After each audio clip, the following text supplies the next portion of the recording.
everyone's having a fantastic day today. Maybe like, why are you filming in the dark? Darkness don't stop no show, okay? It's daylight savings time. It's getting dark at like 4 o'clock now. And I was like, oh, I need to hurry up and get my videos done. I need to hurry up and get my videos done before it gets dark. And I'm like, some days I wouldn't get my videos done because it was dark. And I was like, you know what? I'm wasting from like hours that I could be potentially using one of those hours to film because it's quote unquote dark, because it's not the certain conditions I want them to be. And I was like, you know what? Being dark, daylight savings time don't stop no show from getting my videos out there like I need to. But other than that, I hope everyone's having a fantastic day. Something that I wanted to talk about today was what's the difference between uniformity and what's the difference between individuality? What's the difference between being original and what's the difference between the multitude of millions and hundreds and thousands of copies out there, everybody just copying one another?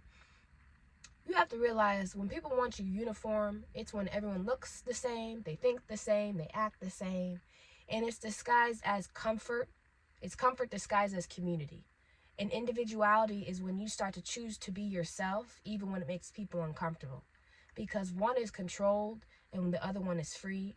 And my question is, I even had to ask myself, am I living, or are you living to fit in, or are you living to stand out? And that was a heartfelt question I need to ask myself, because let's be real, I was not happy when I was just part of the copies of this world, this uniformity where everyone just looks the same, thinks the same, dresses the same, acts the same. And it got old fast. And I had to realize to myself, if I wanted to go on to this journey of individuality, I needed to understand why uniformity is being uniform is so encouraged. It's because society unfortunately praises sameness because it's easier to control other than everybody being different. And it's less, when society praises uniformity, it's also because they don't have to be as accepting of everybody's differences when everyone is being individual or having individuality, because they want you to conform. They don't want creativity. They want sameness. They don't want actual substance of people. And when everybody thinks alike and acts the same and dresses the same, no one questions the system. From school, from social media, we are conditioned to blend in. I went to a predominantly white school, and it was absolutely a lot of trauma I had to undo, because for so long, being part of a small group of minority kids, small group of black kids that were at the school, I was trying to fit in. I was conditioned to blend in instead of, quote unquote, rocking the boat and trying to find my own definition of who I am. But the truth is that comfort zones are just cages disguised as safety. And individuality is so powerful and important because my mind automatically goes to the fact that everybody looks the same. Like I said, I went to a predominantly white school. To look white, I had to dress white, and I had to think white and act white. I wanted the same hairstyles. I wanted the same clothes. I wanted the hoodies. I wanted the shoes. I wanted the athletic wear to fit in, because standing out was scary, especially when that means that you're standing alone. Standing out is also scary when standing out not only doesn't mean that you're alone, but also you are a minority. You are a young black girl in a school that is predominantly white. You're going to stand out like a sore thumb if you do not choose to fit in and blend in. But now that I've gotten older and developed a love for myself and my differences, the fact that I can find the beauty in not looking like everybody else, I simply have a hard time comprehending wanting to look the same and shrinking back to the person I used to be. From thinking, from behavior, from clothes, from hair, from speech, I have really noticed that society pushes the whole mannequins. Everybody looks like a mannequin to me. Everybody looks just like they came off an assembly line and they're just on display. You know the book, Dr. Seuss book, The Cat in the Hat? Everybody looks like a thing, okay? Everybody's got a twin. You got thing 1, you got thing 2, you got thing 3 over here, you got thing 4, you got thing 5, thing 6, thing 7, thing 8. And everybody just looks the same. Everybody's got a twin. Everybody's triplets, quadruplets. And I had to realize individuality is the purest form of power. No one can duplicate or replace your authenticity. And when you know who you are, the world cannot define you. People cannot define you. Your environment cannot define you. And it takes courage to be yourself in a world that rewards imitation, that rewards the copies of everybody looking the same. But being different isn't rebellion. It's just you becoming more aligned with your purpose and who you have been called to be. And I want you to understand, though, when you choose the path of individuality rather than everybody being like uniform, just everybody looking the same, there's a price to that. Because when you start standing out, people will must understand you because they cannot simply comprehend you wanting to be different. The depth, as I always say, the depth of who you are as a person, when you start being authentic, you start having individuality, you want to be original. The depth of who you are when you make that decision will exceed people's understanding because they simply cannot understand who you are because who you are as a person exceeds their limit of understanding. They simply cannot conceptualize you overall. You will lose people who benefited from you when you were shrinking back, when you were playing small, when you were conforming. They liked it when you played small because you were easier to digest, you were easier to swallow. Me now, I'm like, you can choke.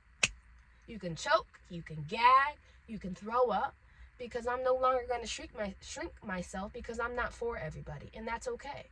Because I had to realize that when you start evolving and you start growing, that one of the first steps to that is separation. Separation is one of the first steps to when you start evolving because you no longer fit in and you don't want to fit in. And not only that, people can notice that you no longer fit in as well. And people will not necessarily hate you. They won't hate you for you. They will just hate you because of the mirror that you hold up. They begin to hate the fact that you remind them that they haven't changed. While you're growing and evolving, they still stuck in the same place and can't figure out how you got out, how you escaped. And there is a trap to mediocrity because, like I said, society praises mediocrity and doesn't praise individuality because excellence exceeds laziness. And not only does it exceed laziness, it exposes laziness. Society will praise, your environment will praise, people around you will praise mediocrity and call it relatable, will convince you that being average is safer than being excellent or wanting something more for yourself and growing. Because when you start to choose growth, people will call you arrogant, they will call you different, they will call you too much. But you have to realize that's all projection because people often resent the things that they admire. And you have to ask yourself, something I had to ask myself as well, is do I want to be liked or do I want to live in my purpose? Do I want to be liked or do I need to be the person do I want to be the person I want to be in life? Do I want to grow? Do I want to evolve? Because I would rather be hated for who I am authentically, originally, than loved for who I am not. And that it didn't seem like a fair balance to be loved for something that I'm not. I finally made the decision that I want to be hated for who I am originally, who I am authentically. And a prime example of this is a small town. Good grief.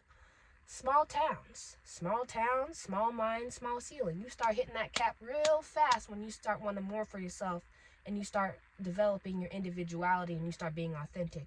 Because unfortunately in small towns, growth is often seen as betrayal because you start choosing yourself.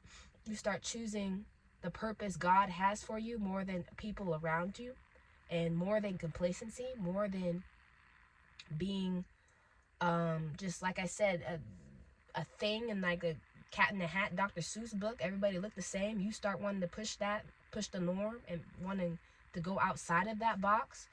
And when you start outgrowing your surroundings, people will get mad. Not because you changed, but because you escaped while they're still stuck in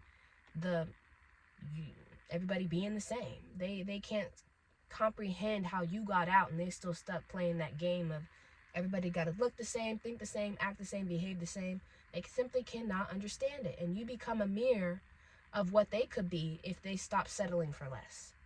Because everybody wants to be basic. Everybody wants bare minimum until growth until someone who wants to evolve, until someone who wants to be not only reach the point of excellence, but also wants to exceed that point of excellence and continue to grow and evolve as who they are as a person. They start the smear campaign. They start the rumor mill. They start the triangulation. They start the division. They start the isolation tactics. They start the slander. They start the character assassination. I mean, the list could go on. I could go even longer. And when you start rising above the bare minimum, you make people uncomfortable. I make people uncomfortable because, like I said, not only have you changed, but you remind them that they haven't. And people will not like the fact that you're changing because people are very accepting of mediocrity because it makes them comfortable in their own mediocrity. So I usually use the what I think about. I use the example of when you have bad habits and you choose and you start to change, people around you will get mad. Say I smoked and everybody around me smoked, and then one day I'm like, you know what, I want something more for myself. I want to stop smoking. People will get mad at you for stop smoking, for when you put down the cigarettes or you put down the vape. All of a sudden, I'm trying to better myself and people get upset about that. And it's because you're growing, it's because you're evolving, it's because you're exceeding everybody else around you. And the thing is, I wasn't even, me personally, when I wanted to grow, when I wanted to evolve, I wasn't even doing things on purpose. But subconsciously, everyone around you gets mad with themselves. Then you, because of projection, because you got away, you escaped, you decided you wanted something more for themselves, something that they can't even give to themselves. And you escaped while they're still trying to figure out how. You become a representation of everything that small people in small towns are not. They can't escape that. And unfortunately, nothing is more unsettling to society, to people, to individuals, to your environment, spaces. Me personally, especially someone who is young, especially someone who is not only young, a woman, is black, who gives them the permission to be free. Because from an early age, society teaches that young black men and women that, individuality is a threat. Oh, you that's rebellion. You're trying to rebel against everything. Society will label confidence as you being arrogant. They will see strength as aggression. And when you start owning who you are, your own identity, your own definition, unapologetically, they see that as rebellion. Because your existence becomes a protest just by you being yourself. I'm just trying to be who I am, and then all of a sudden you got all these people from all different sides and angles coming after you because you're showing intelligence, you're showing power, you're showing emotional depth beyond stereotypes, but beyond the subconscious. Things that they have heard, the things that have been planted into their mind. The world will try to humble you and will try to silence people who want something more for themselves when society doesn't want that for them in the first place. And they just try to condition you. But you have to realize, or something that I have realized, is that systems of oppression only survive when people are taught to play small, to conform, and to doubt their own voice. Because when a young black person, when I started realizing that I wanted to own myself, my identity, my definition, who I was authentically, I refused to shrink back to make other people comfortable, because how people feel about the way I carry myself, my light is none of my business. It threatens everything it threatens every single thing they built and they put in to keep you small. Because I had to realize, and I talked about this with someone else, I said, it's scary. It's scary to other people when someone starts to quote unquote rebel or just live authentically. It's scary, especially when it's a woman, It's scary, especially when it's a woman. It's scary when it's especially a young black woman. It's scary when it's a woman who has so much wisdom beyond her years, who has the favor, who has God's favor. You can tell God is using me in different aspects, letting me use my gifts. They're having success. People don't know what to make of that. Not only is it because you're a woman who is smart, that's already intimidating, but you're a smart young black woman too. She's unheard of and without containment. She's dangerous even. And I had to realize, me facing my fears, me figuring it out while letting society define me, or people define me, or people trying to shrink me back or put me back into that little box that they have always known me as. I don't know, it was truly freeing. And this is something that I continue to talk about. I continue to pray about. I just continue to pray that God keeps me different. Just keep me different. Keep me different. Keep me grounded in who you want me to be.